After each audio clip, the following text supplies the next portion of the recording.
Now that you have realized your role as captain and understood that the main wheel is total communication, we move on to the second law. And it sounds like this.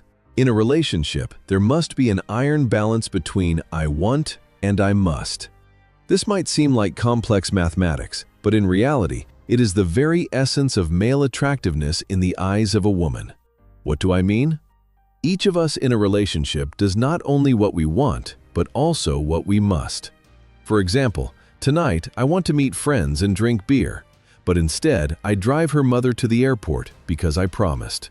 Or I want to spend my bonus on a new fishing rod, but instead we agreed to save for a joint vacation and I contribute my share to the common pot. Or, more importantly, I am tired after a hard day and just want to silently stare at my phone, but I see that something is eating her and I put my selfishness aside, sit next to her and say, "Tell me what happened." At this moment, I show empathy and support, even when my personal resources are running low. This is our masculine duty. We take responsibility, keep our word, invest in common comfort and safety. But the devil, as always, is in the details, or rather, in the proportions. Imagine a scale. On one side lies everything you do out of a sense of duty. On the other, everything you do for yourself, for your pleasure, for your personal development. That is, your I want. In a healthy, balanced relationship, these sides should be roughly at the same level. For example, you live 70% of your life for yourself, your interests, your career, and 30% you invest in the relationship, in her comfort, in common goals. And your woman should have exactly the same proportion. She also lives 70% of her life for herself, and 30% she invests in you and the family. These numbers are conditional. They can be 60-40 or even 50-50 if you are both very disciplined and partnership-oriented people. The most important thing is parity, equality of contribution. And now, let us look at two fatal extremes that 90% of men fall into and which are guaranteed to kill female attraction. The first extreme is a total imbalance towards I must. This is the most common trap for good, proper, responsible men. Men who learned in childhood that love must be earned. How does this look in life? You start living not for yourself, but for her. All your resources, all your time, all your energy are directed at making her feel good. You work 3 jobs so she does not have to work. You cancel meetings with friends because she wants to spend the evening with you. You push your hobbies and passions to the background because you devote all your free time to solving her problems and fulfilling her desires. You become perfect, flawless, accommodating, and absolutely predictable. You think that the more you invest in her, the more she will love and appreciate you. But you could not be more wrong. The exact opposite happens. A cruel but absolutely logical mechanism turns on in the female subconscious. That which is available in unlimited quantities becomes completely devalued. You become for her not a precious resource to fight for, but the air she breathes. Air is vital, but who among us appreciates every breath? No one. We notice it only when it starts to run out. By becoming absolutely convenient and flawless, you lose the most important thing in her eyes: your masculine essence, your separateness, your unpredictability. She stops seeing in you the predator she once enthusiastically tamed. She sees in you a domestic animal, sweet, loyal, but absolutely devoid of that wild energy that once made her heart beat faster. And here begins the most terrifying part.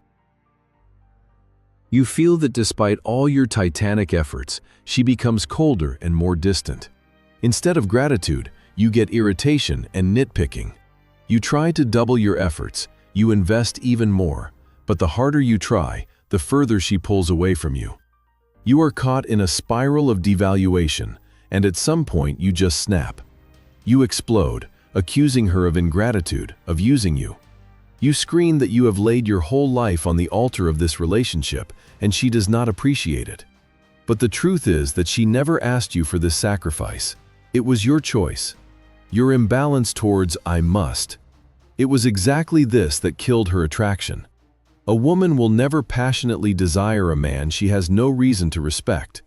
And you can only respect someone who has his own life, his own goals, his own principles, and his own boundaries. Someone who does not dissolve into her completely. Now let us look at the second extreme, the imbalance towards "I want." This is a story about a man who believes that everyone around him owes him something. He comes home from work and falls on the couch because he is tired. He believes that the mere fact that he earns money is already a sufficient contribution to the relationship, and everything else does not concern him. He perceives any request for help as an unjustified infringement on his personal time and freedom. Such a man lives in a chronic rebellion against the whole world, and he perceives even his closest woman as an overseer who always wants something from him. He acts like a capricious egoist who takes, and takes, giving nothing in return but his irritation and dissatisfaction. Needless to say, it is impossible to build a healthy and passionate relationship with such a person. Any woman next to him will feel used, lonely, and unnecessary. At first, she will try to reach him, ask, demand. And then she will just give up and start living her own life, looking for warmth and attention on the side. Or if she is dependent, she will stay by his side, but will turn into an always dissatisfied, grumbling shrew. So where is the golden mean? How to build this architecture of primal desire? You must become unpredictable for her, but reliable. Free, but devoted. How to combine this? 70% of your life must belong only to you. This is your career, your goals, your friends, your hobbies. This is your personal space where she does not have 100% access. This is the time when you belong not to her, but to yourself. It is exactly in these moments, when you are passionate about your business, when your eyes light up from a new idea, or you are completely absorbed in your hobby, that you become maximally attractive to her. She sees that the center of your universe is not her, but you yourself. And this provokes in her an instinctive desire to win your attention, to become a part of your interesting, fulfilling world. She starts competing for your time with your work, with your friends, with your hobbies. And it is this very competition that fuels her interest and attraction. But the remaining 30% you must give to her completely, without a trace. This is that exact time when you put away your phone, turn off your computer, and completely focus on her. This is the time when you do not just listen, but hear.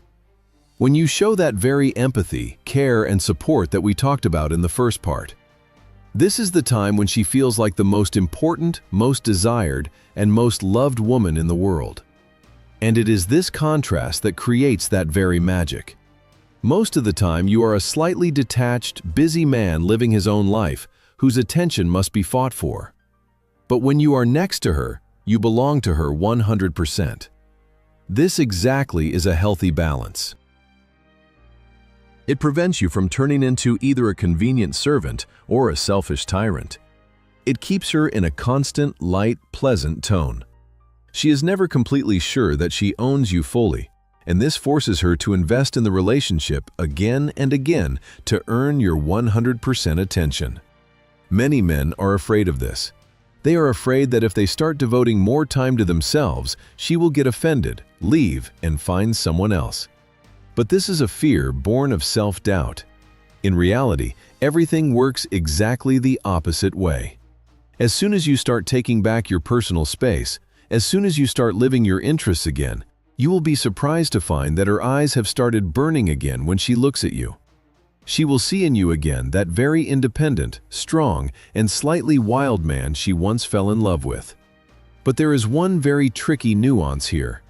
Very often in a couple, each person thinks that it is exactly them who invests more. The husband thinks that he earns more and solves global problems, and the wife thinks she takes care of the household and children more, and her contribution is weightier.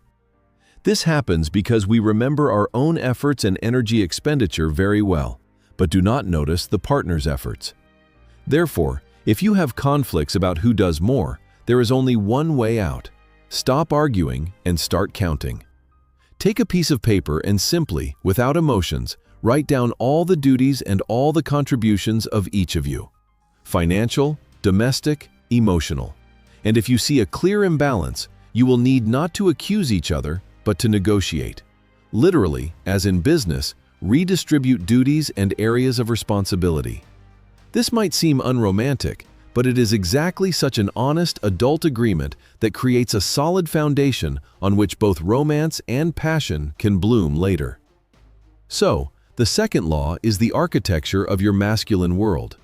70% for yourself, 30% for her. Do not let her completely colonize your life space, but also do not turn her into a lonely islander in the ocean of your egoism. Find this balance, and you will see how her attitude towards you will change. She will start to appreciate every minute spent with you, and will look forward to those moments when you completely, without a trace, belong only to her. And now, when we have built the foundation of responsibility and balance, we are ready for the most important thing, for the third law. The law of erotic gravity, which explains why the exact same action in some cases evokes gratitude in a woman, and in others, irritation. This is the most subtle and most powerful mechanism, and by understanding it, you will get the key to her subconscious. We have come to the final, the most subtle and the most powerful law, which I call the law of erotic gravity. If the first two principles, responsibility and balance, are the foundation and walls of your house, then this third law is the air inside it. It is that invisible substance that makes the house alive, filling it either with warmth and passion or with icy cold and suffocation. This law sounds deceptively simple. There must be a balance between I give and I take. And you probably thought, well, here we go, again about balance, we just discussed this. No, this is a completely different level. It is not about duties and time management. It is about the exchange of energy and information between you. It is about the art of being desired, not intrusive. This is a story about how not to suffocate a woman with your love and not starve her from your indifference. Imagine that every action you direct at her, whether it is a message in a messenger, a call, a gift, a compliment, or a touch, is a certain energetic impulse that you send in her direction. And every response action from her is the exact same impulse flying toward you. So, the law of erotic gravity states, the number and strength of the impulses coming from you must be approximately equal to the number and strength of the impulses you receive in return. Breaking this balance in any direction instantly destroys your value in her eyes and kills attraction. Let us break this down using specific, almost microscopic examples, and you will understand how it works. The most frequent and most destructive mistake men make, especially at the beginning of a relationship or during a crisis, is an imbalance toward I give.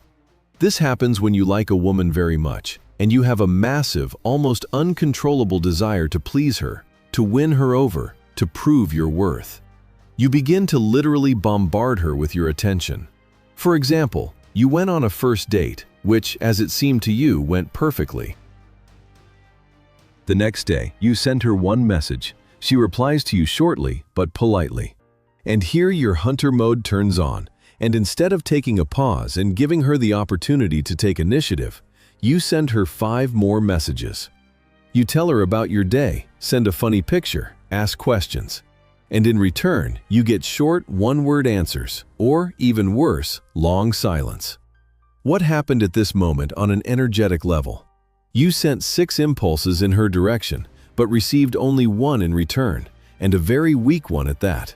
You created a colossal imbalance. In her subconscious, this is read unequivocally, he needs me more than I need him, he is less valuable. Your value drops with every second, and along with it, her interest drops as well. You stop being a mystery to her that she wants to solve, and you turn into an open, read book. Or another example, this time from family life. The wife returns home tired and in a bad mood. The husband, wanting to support her, starts showing hyperactivity. He fusses around, offers tea, tries to hug her, bombards her with questions. What happened? Why are you silent? He gives his care, not getting any emotional response in return. While she at this moment wants only one thing, to be left alone, to be allowed to be by herself and process her emotions. But he continues his bombardment with care because he is driven by fear. Fear of her bad mood, fear of being rejected. And what does this lead to? To an explosion. She snaps and screams, "Leave me alone, do not bother me." And he stands in complete bewilderment. I just wanted to help, I cared, and she is so ungrateful. But he does not understand that with his intrusive care, he violated her boundaries and created unbearable energetic pressure. He was giving much more than she was ready to accept at that specific moment. An imbalance toward I give is always a story about your inner need and low self-esteem. You are trying to buy her love and attention with your hyperactivity, but as a result, you only get irritation and a desire to distance herself. You become suffocating to her, and this word, suffocating, is the perfect description of a man who violates the law of erotic gravity. He fills up all the space with himself, leaving her no air to miss him, to want him on her own. Now let us look at the opposite situation, at the imbalance toward I take, or more accurately, toward I give little. This is a story about a man who keeps a woman on a dry emotional ration. He is stingy with compliments, with tender words, with shows of attention. He might be a good provider, a reliable partner, but he is emotionally cold and closed off. She shows interest in him, sends him messages, initiates intimacy, tries to get him to talk. She sends impulse after impulse in his direction, but in response receives either silence or short, formal brush-offs. She tries to break through his icy armor, but every time hits a wall. What happens to her at this moment? At first she feels excited. She wants to melt this ice, to solve this mystery. But if this goes on for too long, her energy runs out. She begins to feel unnecessary, uninteresting, undesired.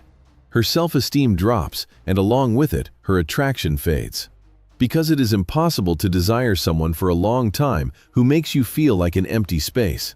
Such a man can be attractive over a short distance, like an impregnable fortress that you want to take by storm. But it is impossible to live in this fortress, where eternal cold and indifference reign.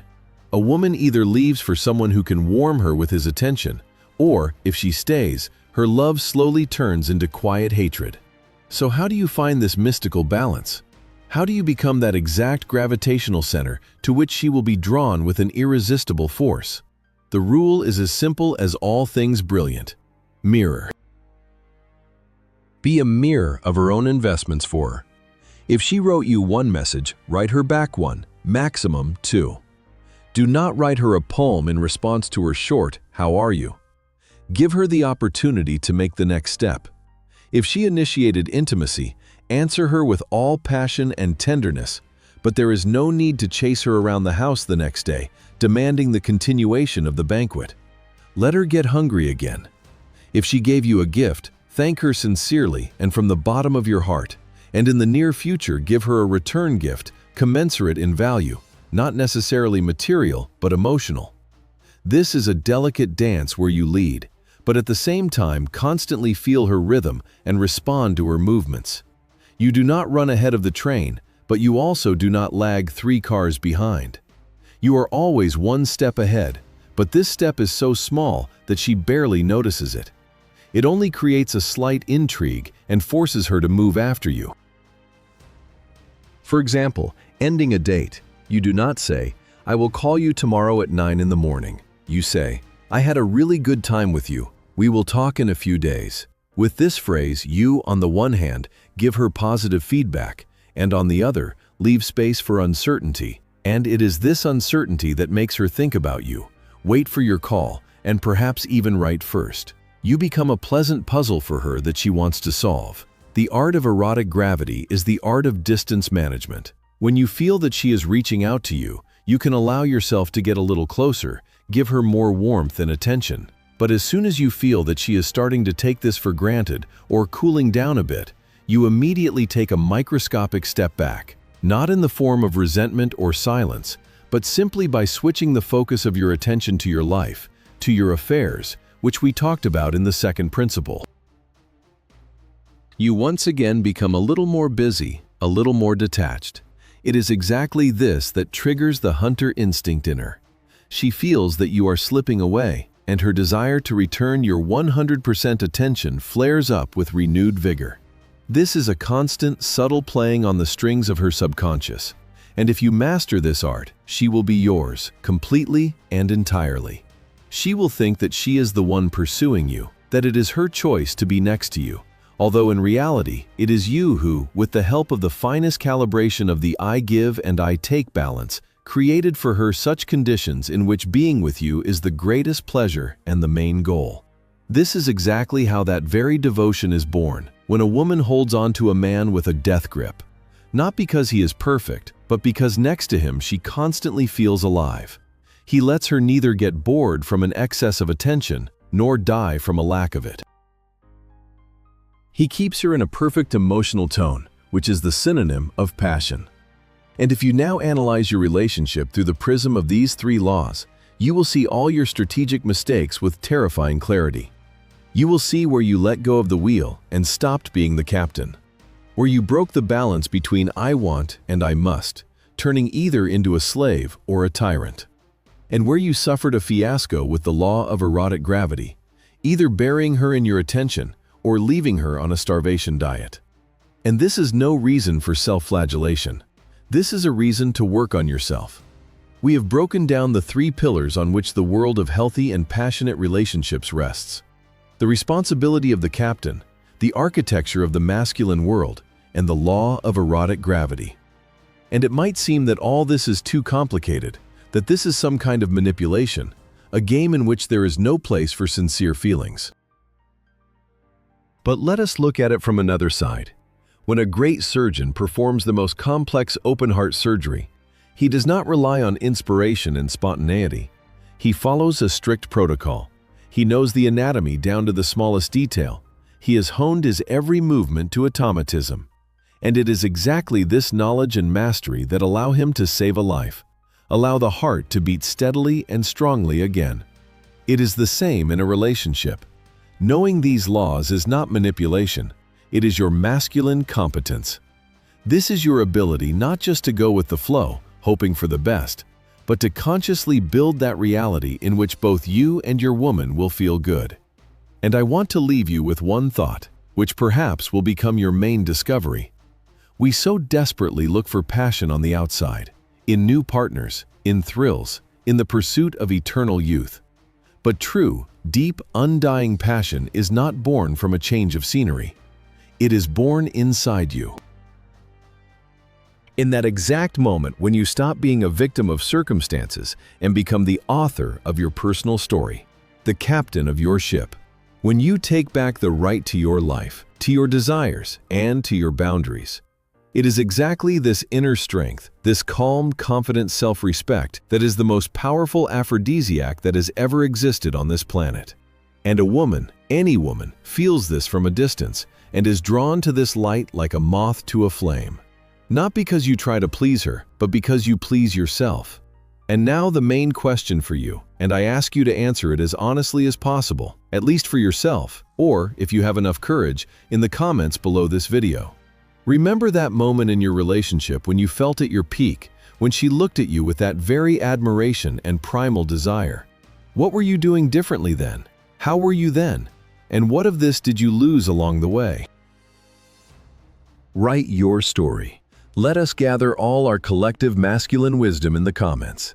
And of course, if this deep, ruthless, but honest approach to the psychology of relationships resonates with you, the best way to support the hidden mind and give it the opportunity to grow is to become our sponsor. There is a special button next to the subscribe button for this. Your support will allow us to create even more of this content that hits the target exactly and changes lives. Thank you for watching to the end. Subscribe if you have not already done so, and remember, the wheel has always been and will always be in your hands.